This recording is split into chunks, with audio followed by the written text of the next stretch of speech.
Salut à tous, c'est Hugo Mouton.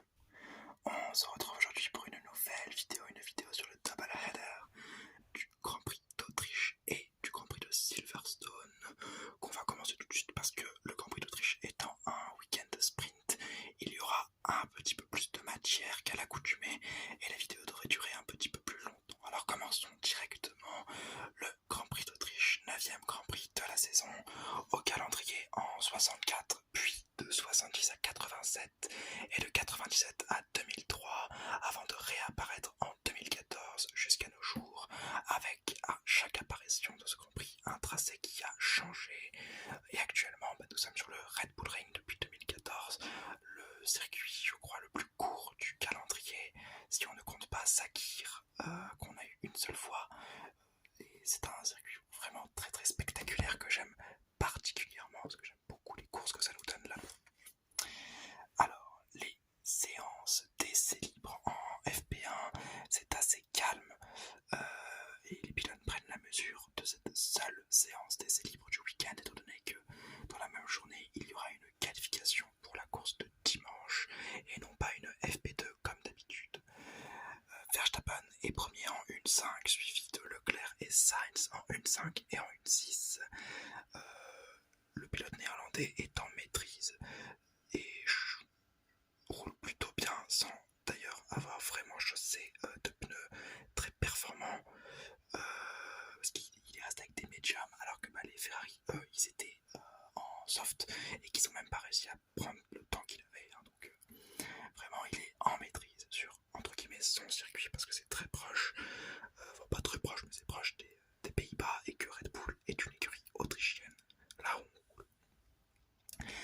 La qualification en Q1, Bottas spin et DNF car il ne veut pas repartir dans l'herbe et donc il provoque un drapeau rouge, mais c'est ce qu'on croit puisqu'en fait il repart quand même et au final à la fin de cette Q1, De Vries, Magnussen, Sargent, Joe et Tsunoda sont éliminés et pas Bottas qui a réussi à caler un temps après avoir provoqué un drapeau rouge, ce qui est plutôt marrant. En Q2, Perez voit 3 de ses temps de qualification annulés à cause des sorties de piste et il est éliminé à cause de ceci avec Bottas, Ocon, Piastri et Russell.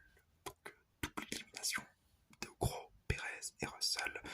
C'est dommage, surtout pour Perez qui a la voiture championne du monde et qui a la meilleure voiture du plateau en ce moment. C'est un petit peu la honte pour lui.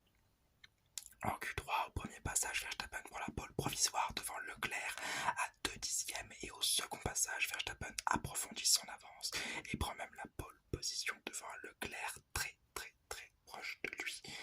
Malheureusement, il n'aura pas réussi à détrôner le quasi invincible néerlandais. Ensuite, le samedi, nous avons la qualification sprint, donc la qualification pour la course sprint. En Q1 sprint, Joe spin mais repart et Sainz est au stand pour un problème de frein en début de session de qualification.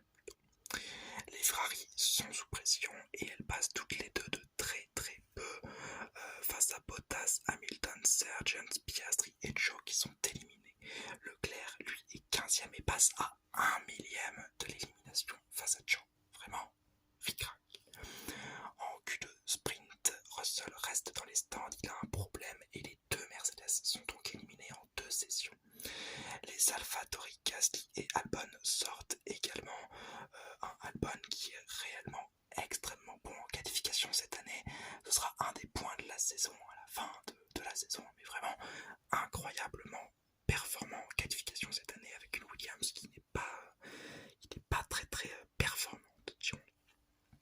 Et en Q3 sprint, Verstappen prend la pole sprint devant Perez et Norris, bien suivi par un Nico Hülkenberg 4e. Je vais vous donner la grille de départ sprint.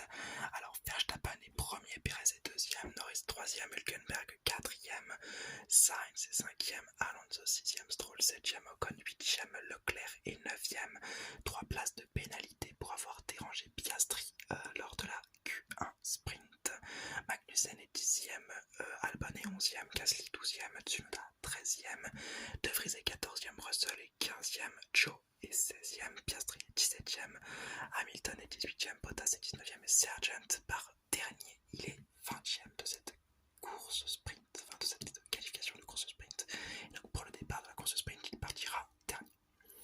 En course sprint, justement, la pluie là au départ, on est toujours le samedi d'ailleurs, hein, tout du moins la piste est humide et Bottas pense que c'est une bonne stratégie de tenter les médiums, mais le tour de chauffe lui fait comprendre son erreur et il pite et partira donc des stands après avoir ralenti toute la piste qui doit l'attendre, enfin, qui doit attendre au minimum son entrée dans les stands avant de pouvoir lancer la course. Bon départ de Perez qui passe Verstappen au premier virage et le pousse même un peu dans l'herbe à la réaccélération, mais au virage de Verstappen reprend sa première place alors que Hülkenberg s'infiltre et chip la deuxième place à Perez.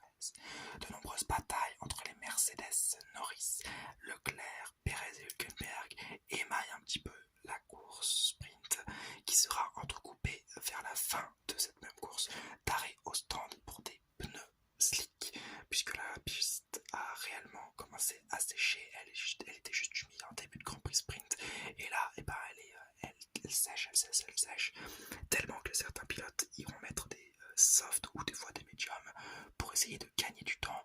Ce sera un bon pari pour certains et un mauvais pour d'autres, et au final, la course sera remportée par Verstappen au bout des 24 tours devant Perez et Sainz.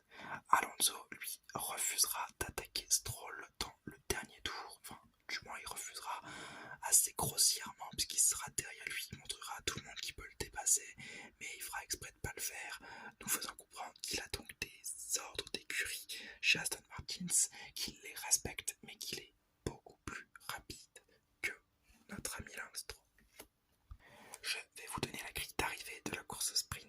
Donc Verstappen est premier, Perez est deuxième, Sainz est troisième, Stroll est quatrième, Alonso est cinquième, Hülkenberg est sixième, Ocon est septième, Russell est huitième, Norris est neuvième, Hamilton est dixième, Piastri onzième, Leclerc douzième n'a quasiment pas existé de la course sprint, Albon est treizième, Magnussen est quatorzième, Gasly est quinzième, Tsunoda est 16e, Sargent est 17e, De Vries est 18e, Bottas et Joe sont 19e et 20e respectivement. La course. Alors avant la course, je vais vous donner la grille de départ. Le poleman se nomme Max Verstappen devant Charles Leclerc. Carlos Sainz est 3e, Norris est 4e, Hamilton est 5e, Stroll est 6e, Alonso est 7e, Hülkenberg est 8e, Gasly est 9e, Albon est 10e, Russell est 11e, Ocon est 12e, Piastri 13e, Bottas est 14e, Perez est 15e, avec Tsunoda en 16e place, 17e c'est Joe Guan Yu, 18e Sargent et 19e, 20e Magnussen et De Vries partiront des stands à cause de changements sur leur monoplace après la course sprint. On peut donc maintenant parler de la course principale avec un bon départ de Verstappen qui reste devant Leclerc au départ, alors que les débris de Tsunoda provoquent une safety car, débris de Tsunoda qui ont été créés à cause d'une collision entre lui et Bottas. À la relance au tour 4, Verstappen tient à 3 secondes du duo de Ferrari qui le poursuit et qui d'ailleurs se bat entre eux. Au tour 13, Perez remonte bien en plongeant sur certains pilotes qu'il dépasse et Hülkenberg DNF dans le virage 2 à cause d'un problème donc de moteur, ce qui provoque une virtual safety car qui lance une vague d'arrêt au stand et de double stack. Alors un double stack surtout pour Ferrari puisqu'il est raté, 4 secondes d'arrêt pour les deux pilotes et un unsafe release durant toute cette vague d'arrêt au stand de la part de Alpine sur Ocon qui sera donc pénalisé de 5 secondes un petit peu plus tard dans la course. Et c'est à ce moment-là de la course que vont arriver les limites de piste. En effet, la FIA a décidé de faire pleuvoir les pénalités sur Hamilton, Tsunoda, Sainz, qui vont chacun prendre des 5 secondes à cause de limites de piste. Donc c'est vrai, hein, ils sont dépassés à la piste. Mais le problème c'est qu'il y en a tellement de limites de piste et qu'elles vont être tellement non respectées que il va avoir énormément de pénalités et on en parlera à la fin du Grand Prix, mais ce sera un sacré bordel.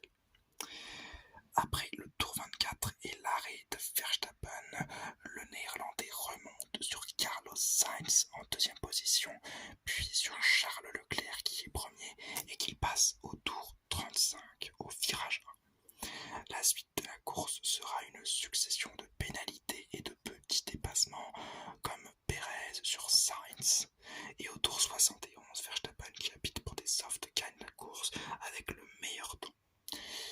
Voilà, donc je vais vous donner la grille d'arrivée. Verstappen est premier avec le meilleur temps, Leclerc est deuxième, Perez est troisième, Sainz est quatrième, Norris est cinquième, Alonso est sixième, Hamilton est septième, Russell est huitième, Gasly est neuvième, Stroll est dixième, Albon est onzième, Ocon est douzième, Sargent est treizième, quatorzième c'est Guan Yu Zhou, quinzième c'est De Vries, Bottas est seizième, Piastri est dix-septième, Tsunoda est dix-huitième, Magnussen dix-neuvième et Hülkenberg vingtième DNF. Et on va pouvoir parler des enseignements de cette course. Verstappen, trop fort, mais ça c'est comme chaque week-end, trop fort et trop insolent aussi, il faut le dire. Monsieur n'a pas trouvé mieux que de demander à son écurie deux tours avant la fin, de le faire pit pour aller prendre des softs et possiblement prendre le risque de se faire dépasser par un Leclerc. Donc vraiment, victoire meilleur temps en course pour l'insolent Verstappen qui mérite d'être aussi insolent puisqu'il est vraiment exceptionnellement fort. Leclerc pas trop mal, pas une bonne qualification et une bonne course, mais par contre sa course sprint elle était aux fraises et ça prouve vraiment quelque chose d'un peu chiant, mais la Ferrari est incompréhensible. Même pas un week-end de course, un jour de course elle peut être parfaite, un deuxième jour de course elle peut être exécrable, donc vraiment c'est incroyable. Norris tient fort et me casse mon pari. En début de saison, je vous avais dit que je pensais pas que les McLaren feraient un bon Grand Prix, ou alors elles s'en feraient très très peu. Et il me fait mentir course après course. Norris tient très bien le rythme de sa voiture, au contraire de Piastri, que je voyais pas de Norris qui a visiblement beaucoup plus de mal. Donc visiblement mes paris, comme je l'avais dit de toute façon, mais ne sont pas exacts. Sainz désabusé, effectivement, en course sprint, il a été bon, et en course normale, il a été très bon. Malheureusement, Ferrari a préféré privilégier Leclerc en le ralentissant et en le pénalisant même avec un double arrêt bon. C'est dommage pour Sainz, surtout que ce week-end, vraiment, on aurait pu le privilégier au vu de ses bons résultats. Mais bon, Ferrari décide encore une fois de faire une erreur dans sa stratégie et ça devient frustrant de plus en plus. Et enfin, pour terminer sur les pilotes, les Mercedes en difficulté, ça faisait 3-4 Grands Prix que c'était pas si mal, mais là, une course sprint mauvaise, faut le dire, mauvaise. Russell 8ème, Hamilton 10ème et une arrivée 8ème et 7ème, c'est pas au niveau de ce que nous avaient habitué les Mercedes il y a 3 ans, et c'est pas non plus au niveau de ce que nous ont réhabitué les Mercedes, c'est-à-dire aller jouer le podium. Là, elles étaient un peu nulle part. Et donc pour terminer sur ce Grand Prix d'Autriche, une belle piste, une belle course sprint que j'ai trouvé très intéressante et une course un peu plus calme, mais dans l'ensemble je vais mettre un 13/20 parce que je trouve que ça a été quelque chose de très intéressant, un Grand Prix très intéressant et surtout une course sprint, c'est surtout le sprint qui a fait beaucoup du spectacle ce week-end, et je me rends compte que c'est souvent le sprint qui fait beaucoup du spectacle dans un week-end de course, plus que la véritable course, à part au Brésil en 2021 avec Hamilton qui remonte tout le monde, mais là c'est une exception. Je pense sincèrement que la course sprint est une chose à double variable, mais ça fera l'objet d'une autre vidéo en fin de saison. On fera le débrief et je vous parlerai de mon avis sur les courses sprint. Maintenant, nous pouvons parler du Grand Prix de Silverstone, le deuxième Grand Prix de The Doubleheader et le 10e Grand Prix de la saison, au calendrier depuis 1950 et qui a connu beaucoup de changements depuis sa création, mais qui aura toujours gardé cette même âme qui est magnifique et qui tient à Silverstone. Les essais libres des nombreuses voitures ont changé leur livret pour ce beau Grand Prix, à l'image des McLaren, des Williams ou des Aston Martins. Les voitures reprennent leur marque sur cette magnifique piste et les pilotes se jaugent. Et Albon et Sargent, les deux pilotes Williams, semblent très à l'aise durant ces séances d'essais libres. En FP1, Verstappen est devant Perez et Albon. Leclerc ne participe pas à la FP2 qui est remportée par Verstappen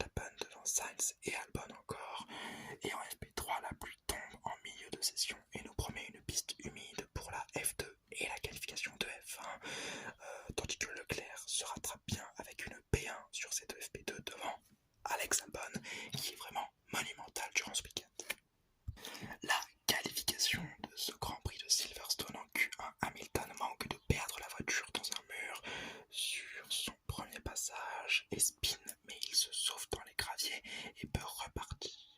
La pluie arrive et pendant que la pluie arrive, Magnussen s'immobilise en plein milieu de la piste à l'entrée des stands et provoque un red flag. À la relance, il ne reste que 3 minutes et Verstappen tape un mur dans les stands et casse son aileron avant. Il doit donc être remorqué jusqu'à son propre stand. Et tandis que la piste sèche et que les tours s'enchaînent, des tours ultra rapides éliminant pilote après pilote, eh bien, Verstappen peut quand même prendre la piste et au final Magnussen, De Vries, Joe, Tsunoda et Perez sont éliminés. Perez est éliminé à cause d'un premier mauvais temps et d'un deuxième passage qui est arrêté à cause de Bottas qui s'immobilise dans les derniers instants de cette Q1 et qui va donc éliminer le Mexique. En Q2, la pluie ne semble plus vouloir revenir et alors qu'une valse de temps s'inscrit à nouveau, les éliminés sont Bottas qui n'a pas pu participer, Sargent, Ocon, Stroll et Hülkenberg. En Q3, au premier passage, pole provisoire pour Verstappen et au second passage, Norris fait exploser la foule avec une pole provisoire battue à nouveau par un Verstappen qu'on qualifie d'invincible, mais qui est vraiment invincible et qui le passe, donc qui prend la P1.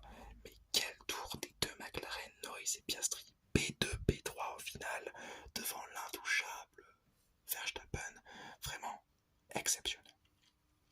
La grille de départ, je vais vous la faire tout de suite. Verstappen est donc premier, comme d'habitude. Norris est deuxième, Piastri est troisième. Leclerc est quatrième, Sainz est cinquième, Russell est sixième, Hamilton est septième, Albon est huitième, Alonso neuvième, Gasly est dixième, Hülkenberg est onzième, Stroll est douzième, Ocon est treizième, Sargent est quatorzième, Perez est quinzième, Tsunoda est seizième, Joe est dix-septième, De Vries est dix-huitième, Magnussen est dix-neuvième et enfin Bottas est vingtième. À cause donc de son petit accident, il a dû changer des éléments sur sa voiture qui l'ont obligé à partir des stands. La course. Avant le début de la course, petite anecdote un petit peu marrante, les deux voitures du tournage de film sur la Formule 1 de Brad Pitt, qui étaient censées faire le tour de formation avec les 20 autres monoplaces et ensuite rentrer dans les stands, calent sur la grille, donc on n'aura pas vu une image de toutes ces choses, malgré les petites mises en scène faites durant tout le week-end. Ça m'a fait exploser de rire devant mon écran. Bon, au final, ça doit pas être très marrant pour les producteurs qui ont peut-être pas assez de matière pour leur film. Mais bon, moi sur le moment, ça m'a fait exploser de rire. Mais passons à la vraie course. Au départ, le bon départ de Norris qui passe Verstappen dès le premier virage, alors que derrière, Piastri veut mettre la pression sur le néerlandais. Norris reste en tête jusqu'au tour 5, où l'emballement se calme car il est passé par Verstappen au DRS. Au tour 10, DNF hydraulique de Ocon, les Ferrari auront le plaisir d'aller tester les durs. Juste ensuite, qu'elles enlèveront le plus rapidement possible après leur vague de première arrêt au stand. Enfin, c'est les deux Ferrari qui iront vite. Les durs ne marcheront absolument pas. Sainz sera contraint de les garder durant toute la course et quand Magnussen DNF au tour 32, ce qui provoque une virtual safety car parce que voilà, il la met en travers de la piste. Virtual safety car, il y a des flammes et tout.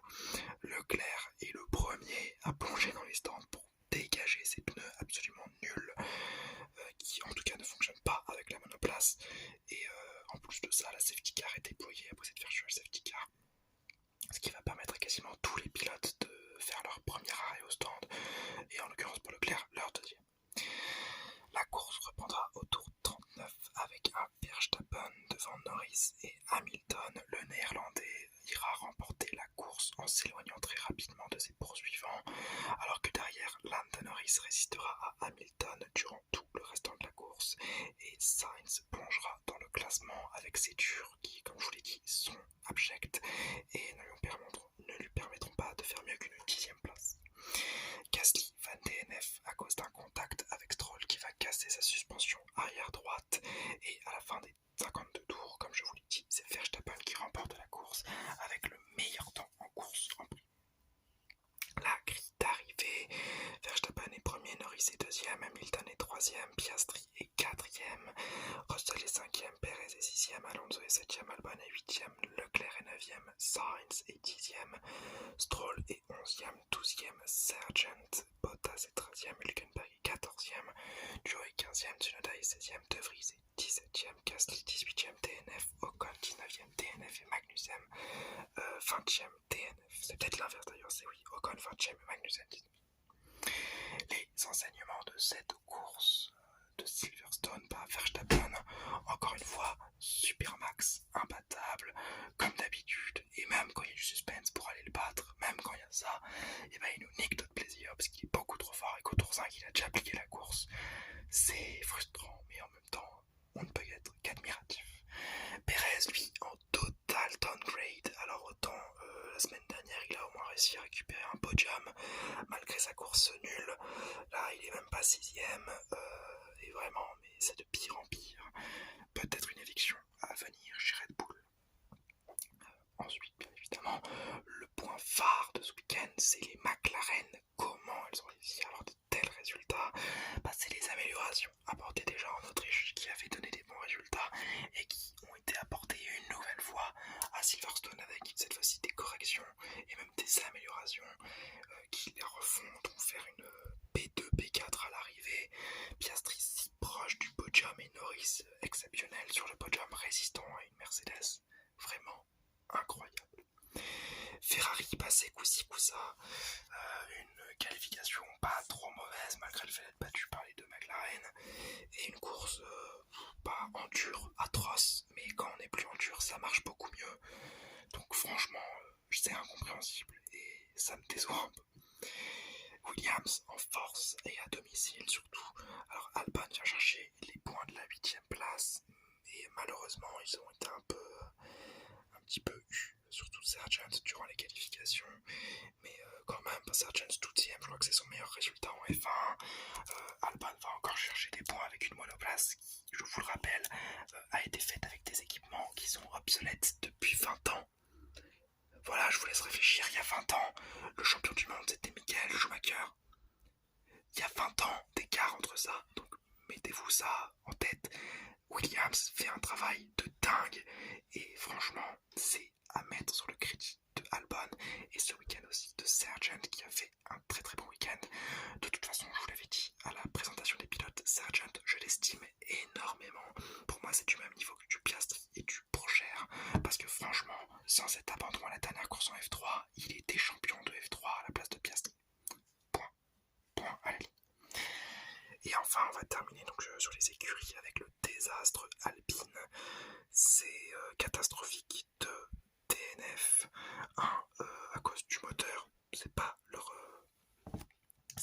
faute principale. Le deuxième, Gasly, qui a du mal et qui au final se tape avec Stroll bêtement. S'il n'avait pas tapé Stroll, il aurait fini à la place de Stroll. Stroll a été pénalisé, donc il est 11ème, mais il aurait fini au minimum 10ème, 9ème, des points donc qu'il n'a pas eu. Ce qui vraiment enfonce l'écurie française, d'autant plus que McLaren va chercher les points de la seconde place et de la 4ème place. Ils prennent, je crois, 12 points de retard sur une écurie qui dominait de la tête et des épaules. Incroyable, cette catastrophe industrielle qui a été Alpine ce week-end. Et pour terminer cette vidéo et ce tabac, on va parler du Grand Prix de Silverstone, une course toujours aussi belle, aussi impressionnante, un week-end assez cool mais sans plus, et une course qui a été sur courant alternatif, un bon départ, une bonne relance, une deuxième bonne relance et plus rien, ou tout du moins certains petits dépassements, mais bon, après c'est peut-être aussi le principe de Silverstone, qu'on ne s'attarde pas trop sur le dépassement et sur les batailles en piste, mais surtout sur le talent des pilotes de conduire sur une piste aussi exigeante. C'est pour ça que je vais attribuer un 12 sur 20 à cette course. Et bien voilà, j'espère que cette vidéo vous aura plu. Si c'est le cas, le petit like, le petit commentaire et le petit abonnement.